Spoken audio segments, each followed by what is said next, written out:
पाकिस्तान के रावलपिंडी शहर में पाकिस्तान मिलिट्री की सबसे सुरक्षित माने जाने वाली कॉलोनी के एक घर में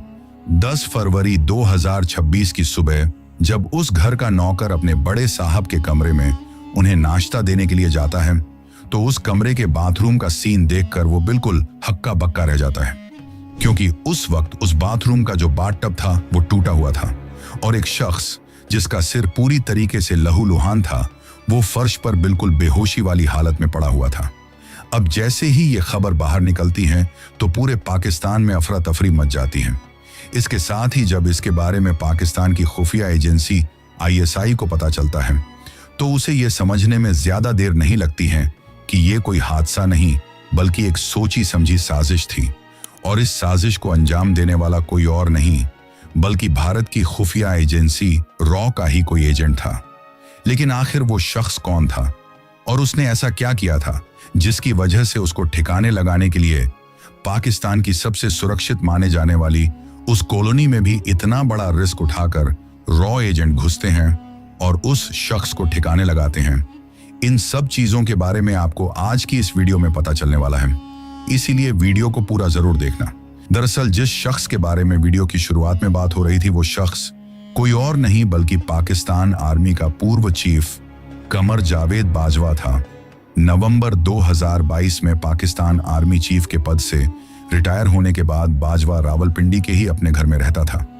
लेकिन जिस घर में वो रहता था वो घर पाकिस्तान आर्मी के हेडक्वार्टर वाली कॉलोनी में सबसे सुरक्षित माने जाने वाली जगहों में बना हुआ था। वहां पर हर वक्त पाकिस्तान आर्मी के जवानों का पहरा रहता था। बिना इजाजत के कोई किसी भी घर में नहीं घुस सकता था, लेकिन कुछ लोग थे जो किसी भी हालत में जिस घर में बाजवा रहता था उस घर में कैसे भी करके घुसना चाहते थे, क्योंकि उनका जो टारगेट था वो उसी घर में था और टारगेट कोई और नहीं बल्कि खुद बाजवा ही था। और जो लोग बाजवा को अपना टारगेट मानकर किसी भी हालत में उस घर में घुसना चाहते थे वो लोग कोई और नहीं बल्कि पाकिस्तान की सरजमीन पर भारत की खुफिया एजेंसी रॉ के अंडरकवर एजेंट थे। नवंबर 2022 में रिटायर होने के बाद रॉ ने अपनी भरपूर कोशिश की, लेकिन बाजवा तक पहुंचना पहले के जितना ही मुश्किल था। हालांकि जब बाजवा पाकिस्तान आर्मी का चीफ था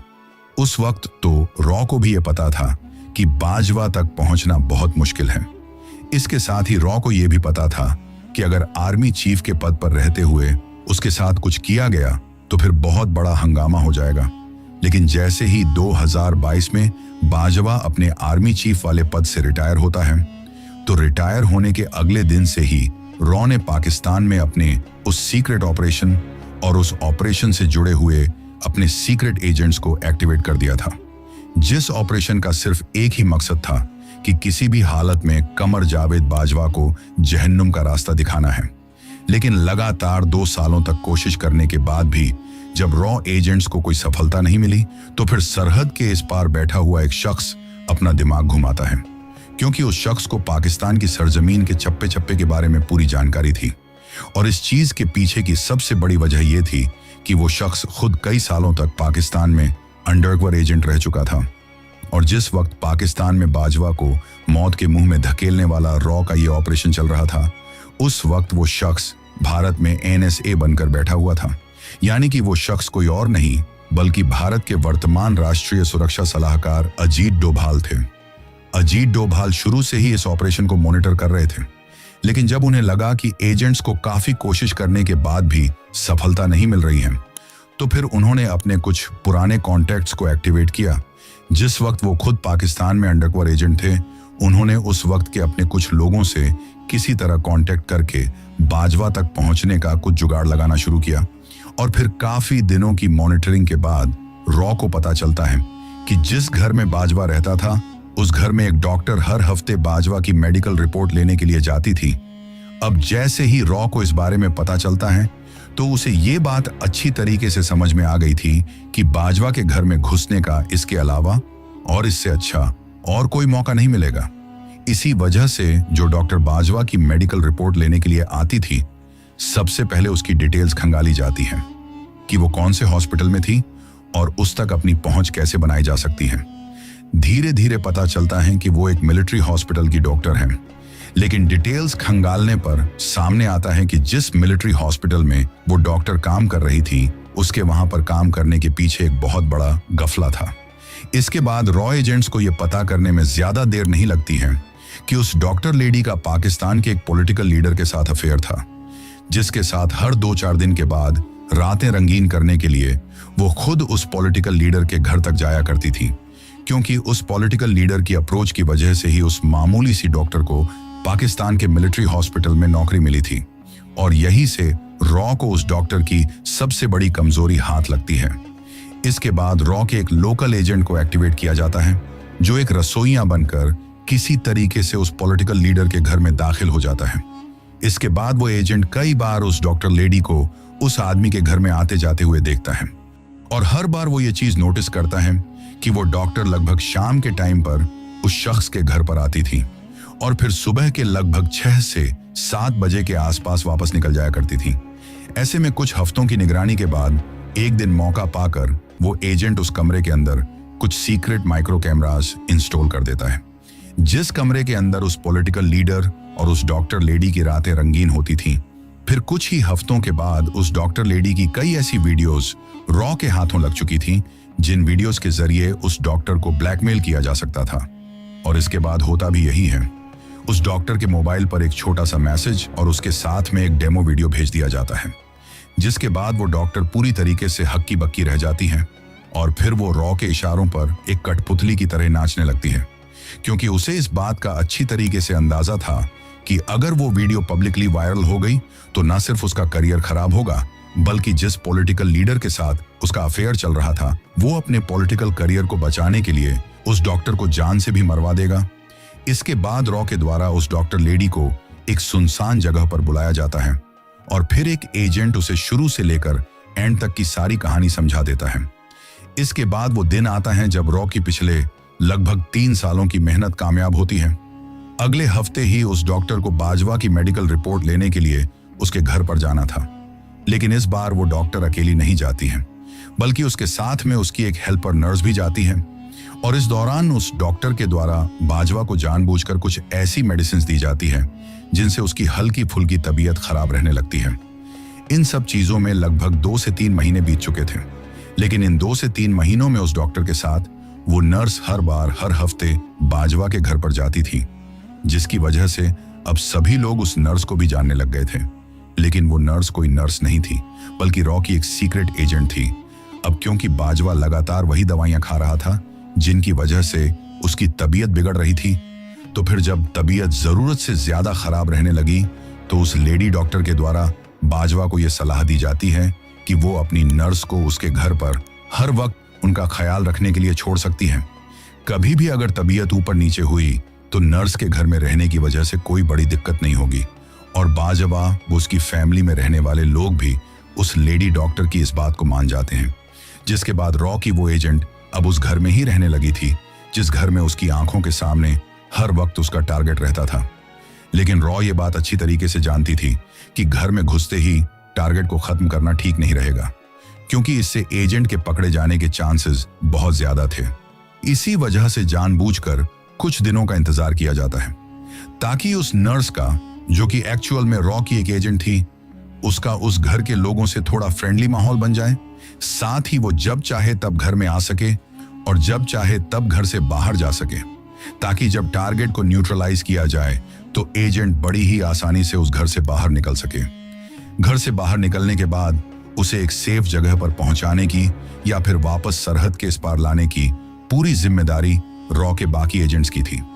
इसके बाद फिर वो दिन आता है जब अजीत डोभाल के इशारे पर रॉ द्वारा बाजवा की मौत की तारीख तय की जाती है। दरअसल रॉ को पता चलता है कि 9 फरवरी को बाजवा के घर में एक पार्टी है और उस पार्टी में काफी सारे लोग आने वाले हैं। ऐसे में घर के अंदर शोर शराबे का माहौल रहेगा और घर के बाकी के लोगों का ध्यान भी इधर उधर भटका हुआ होगा। ऐसे में लगभग 1 हफ्ते पहले से ही बाजवा की मेडिसिन का डोज बढ़ा दिया जाता है ताकि 9 फरवरी के आते आते उसकी तबीयत थोड़ी जरूरत से ज्यादा ही खराब रहे, जिसकी वजह से वो पार्टी में कम और अपने बेडरूम में ज्यादा रहे। और रॉ की ये तकनीक काम भी कर जाती है।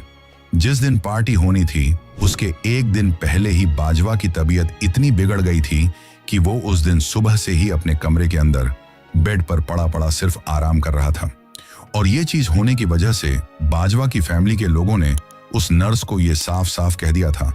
कि तुम एक पल के लिए भी इनको छोड़कर बाहर नहीं आओगी। और यही तो वो नर्स और सरहद के इस पार बैठे हुए रॉ के अफसर चाहते थे कि जब पार्टी चलती रहे तो बाजवा के पास उस नर्स के अलावा और कोई भी ना रहे। इसके बाद 9 फरवरी की रात को 10 से 11 बजे तक मेहमान लोगों का आना शुरू हो गया था और रात के 12 बजते बजते पार्टी अपने लेवल तक पहुंच चुकी थी, यानी कि बाहर म्यूजिक और बाकी की चीजों का शोर हो रहा था। ऐसे में बंद दरवाजे के अंदर उस कमरे में जो कुछ भी होने वाला था उसका शोर किसी भी हालत में बाहर किसी को भी सुनाई नहीं देने वाला था। फिर रात के लगभग 1 बजे के आसपास जब बाजवा टॉयलेट करने के लिए बाथरूम के अंदर जाता है तो उसके बेडरूम के अंदर ही सोफे पर बैठी हुई वो नर्स एक गहरी लंबी सांस लेती है और फिर उसके पीछे पीछे बाथरूम में चली जाती है। जैसे ही बाजवा को अपने पीछे किसी के होने का एहसास होता है और जब वो पीछे पलट कर देखता है तो इससे पहले कि वो कुछ सोच या समझ पाता, रॉ की उस एजेंट के द्वारा उसे एक जोरदार धक्का दिया जाता है। अचानक से धक्का लगने की वजह से बाजवा अपने आप को संभाल नहीं पाता है और धड़ाम से नीचे फर्श पर गिर पड़ता है। लेकिन नीचे गिरते वक्त उसका सिर बाथरूम के बाथटब से इतनी जोर से टकराता है कि उस टक्कर की वजह से बाथटब का एक कोना भी टूट गया था और उसके कुछ टुकड़े बाजवा के सिर में घुस चुके थे। लेकिन ये चीज होने के बाद रॉ की उस एजेंट के द्वारा बाजवा को हाथ भी नहीं लगाया जाता है, क्योंकि जिस तरह की चोट उसके सिर पर लगी थी उसको देखकर ही वो ये अच्छी तरीके से समझ गई थी कि अब उसका जिंदा बच पाना बहुत मुश्किल है,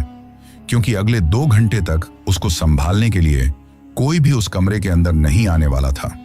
और 2 घंटे में खून बहने की वजह से इसकी मौत पक्की है। यही सोचकर वो नर्स पार्टी के बीच सभी लोगों से नजरें चुराते हुए किसी तरीके से उस घर से बाहर निकल जाती है। हालांकि घर के अंदर तो वो किसी की भी नजरों में नहीं आती है, पर जैसे ही वो घर से बाहर निकलती हैं तो बाहर गली में घर की सिक्योरिटी में लगे हुए एक पाकिस्तान आर्मी के जवान के द्वारा उसे रोका जाता है और उससे पूछा जाता है कि वो इतनी रात को कहां जा रही हैं। लेकिन किसी तरीके से सिचुएशन को संभालते हुए वो एजेंट उससे कहती हैं कि रात के वक्त साहब को एक मेडिसिन देनी होती है जो आज खत्म हो गई है। ऐसे में डॉक्टर साहब बाहर मोड़ पर आकर मुझे वो मेडिसिन देने आ रही हैं। मैं थोड़ी ही देर में उसे लेकर वापस आ रही हूँ। ये बात कहने पर गार्ड के द्वारा उसे जाने दिया जाता है, लेकिन बाहर मोड़ पर कोई डॉक्टर नहीं बल्कि रॉ के ही कुछ एजेंट्स एक वैन को लेकर खड़े हुए थे जो कि उसके लिए बैकअप एजेंट थे। ऐसे में जैसे ही वो लड़की वैन के अंदर बैठती हैं तो फिर वो वैन सिर्फ बाजवा के उस घर से ही नहीं बल्कि सुबह होने तक रावलपिंडी शहर से भी बाहर निकल चुकी थी। और ताज्जुब वाली बात यह थी कि उस रात बाजवा के घर वालों ने भी उसे सुबह तक संभाला नहीं था। वो तो उस घर का नौकर ही उसे नाश्ता देने के लिए सुबह उसके कमरे में गया तो इस हादसे के बारे में पता चला। हालांकि इस खबर के बारे में सभी लोगों को पता चलने पर और उस नर्स के गायब होने पर पाकिस्तान की खुफिया एजेंसी ISI को ये तो कंफर्म हो गया था कि ये कोई हादसा नहीं बल्कि एक सोची समझी साजिश थी और इसके पीछे रॉ के ही एजेंट थे। लेकिन फिर अपनी ही नाकामी को छुपाने के लिए बाहर मीडिया में यही कहा जाता है कि बाजवा पैर फिसलने की वजह से बाथरूम में गिर गए थे और गिरते वक्त उनके सिर पर चोट लग गई। लेकिन फिर अगले ही दिन शाम होते होते रॉ तक ये खबर पहुंचती है कि बाजवा मरा नहीं है बल्कि उसको बेहोशी वाली हालत में रावलपिंडी के ही मिलिट्री हॉस्पिटल में एडमिट करवाया गया है, जहां पर उसकी सर्जरी चल रही है। अब रॉ ये बात अच्छी तरीके से जानती थी कि मिलिट्री हॉस्पिटल तक फिर से बाजवा के पास पहुंच पाना अब बहुत मुश्किल हो जाएगा, क्योंकि ये चीज होने के बाद उसकी सिक्योरिटी को बहुत ज्यादा बढ़ा दिया गया होगा। लेकिन अब भी रॉ के पास एक ऐसा एसिड बचा हुआ था जिसको काम में लेकर इस बार पूरी तरीके से वो अपने मिशन को अंजाम दे सकती थी। लेकिन उस एसिड को बाहर निकालने के बजाय रॉ ने उसे अंडरग्राउंड करवा दिया था, क्योंकि वो एसिड और कोई नहीं बल्कि वही लेडी डॉक्टर थी जिसके साथ रॉ की वो एजेंट नर्स बनकर बाजवा के घर में गई थी। लेकिन ये चीज होने के बाद रॉ को ये बात अच्छी तरीके से पता थी कि आज नहीं तो कल ISI उस डॉक्टर तक जरूर पहुंचेगी, क्योंकि जो नर्स बाजवा के घर से गायब हुई थी वो उसी के साथ आई थी। ऐसे में लगभग 1 से 1.5 महीने के लिए रॉ के ही एक सीक्रेट हाउस में उस डॉक्टर को अंडरग्राउंड रखा जाता है। लेकिन उधर ISI भी इस बात को बाहर किसी को भी नहीं बताती है कि उसे उस डॉक्टर की तलाश है, क्योंकि बाहर तो सब लोगों को यही बताया गया था कि बाजवा तो बाथरूम में पैर फिसलने की वजह से गिरा है। इसके बाद जब मामला हल्का फुल्का ठंडा हो गया तो फिर से रॉ के द्वारा एक तारीख चुनी जाती है और वो तारीख थी 27 मार्च 2026। रात के लगभग 2 बजे रावलपिंडी के उसी मिलिट्री हॉस्पिटल के गेट के बाहर एक कार आकर रुकती है, जिसमें से वही लेडी डॉक्टर उतरती हैं जो इतने दिनों से अंडरग्राउंड थी। रात के 2 बजे तक हॉस्पिटल के जितने भी सीनियर डॉक्टर थे वो भी अपने अपने घर जा चुके थे। ऐसे में उस लेडी डॉक्टर को कोई खतरा नहीं था, क्योंकि उसके गायब रहने के बारे में सिर्फ वहां के सीनियर डॉक्टर्स को ही पता था और जो बाजवा की सिक्योरिटी में पाकिस्तान आर्मी के जवान लगे हुए थे वो भी रात के 2 बजे के आसपास में थोड़े ढीले पड़े हुए थे। ऐसे में जैसे ही वो डॉक्टर उस आईसीयू वार्ड में घुसने लगती हैं तो पहले तो एक जवान के द्वारा उसे रोका जाता है, लेकिन जैसे ही वो अपना उस मिलिट्री हॉस्पिटल वाला आईडी कार्ड दिखाती है तो एक डॉक्टर होने के नाते उसे अंदर जाने दिया जाता है। लेकिन उस डॉक्टर के बारे में सिक्योरिटी में लगे हुए उस पाकिस्तान आर्मी के जवान को कुछ भी नहीं पता था। ऐसे में वार्ड के जिस कमरे में बाजवा वेंटिलेटर पर बेहोशी वाली हालत में पड़ा हुआ था, वहां जाते ही वो लेडी डॉक्टर अपने पर्स से एक इंजेक्शन निकालती है और पहले से जो ड्रिप लगी हुई थी उसमें उस इंजेक्शन को डाल देती है। लेकिन वो इंजेक्शन कोई ऐसा वैसा इंजेक्शन नहीं था, बल्कि वो एक स्लो पॉइजन वाला इंजेक्शन था जो कि लगभग 4 से 5 घंटे में ही अपना असर दिखा देता था।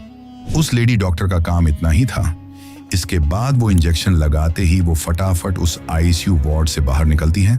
और हॉस्पिटल के बाहर आकर सड़क के किनारे खड़ी हुई उसी कार में वापस बैठती हैं और हमेशा हमेशा के लिए गायब हो जाती हैं। उसके अगले दिन 28 मार्च 2026 को पाकिस्तान के द्वारा ये ऑफिशियल अनाउंसमेंट की जाती है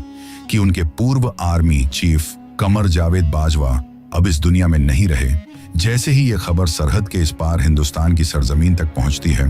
तो रॉ के ऑफिस में एक छोटी सी पार्टी सेलिब्रेट की जाती है। हालांकि मैं जानता हूं कि अब इन सब बातों को सुनने के बाद आप लोगों के दिमाग में एक ही ख्याल आ रहा होगा कि आखिर भारत की खुफिया एजेंसी पाकिस्तान के पूर्व आर्मी चीफ को क्यों मारना चाहती थी। तो इस चीज का जवाब ये है कि बाजवा के पाकिस्तान में आर्मी चीफ रहने के दौरान हिंदुस्तान में कई ऐसे आतंकवादी हमले हुए थे जिनको पाकिस्तान आर्मी ने ही सपोर्ट किया था। हर आतंकवादी हमले के पीछे पाकिस्तान आर्मी का ही हाथ था और उस सारी प्लानिंग का हेड उस वक्त और कोई नहीं बल्कि बाजवा ही हुआ करता था। चाहे फिर वो 2018 में इंडियन आर्मी के कैंप पर हुआ हमला हो, 14 फरवरी 2019 को हुआ पुलवामा अटैक हो, या फिर कश्मीर घाटी में आम नागरिकों और प्रवासी मजदूरों को निशाना बनाकर की गई हत्याएं हों, इन सब के पीछे बाजवा का ही हाथ था। इसी वजह से उसको उसके किए हुए कर्मों की सजा देना बहुत जरूरी था। दोस्तों, अगर हमारी ये 2D एनिमेशन वाली वीडियो आपको पसंद आई हो तो वीडियो को एक लाइक और चैनल को सब्सक्राइब जरूर करें। इसके साथ ही वीडियो को हाइप करना भी ना भूलें। हम आगे भी ऐसी ही कहानियां 2D एनिमेशन के जरिए आपके लिए लाते रहेंगे, इसलिए चैनल को सब्सक्राइब करना ना भूलें, क्योंकि आपका एक सब्सक्राइब भी हमें बहुत मोटिवेट करता है।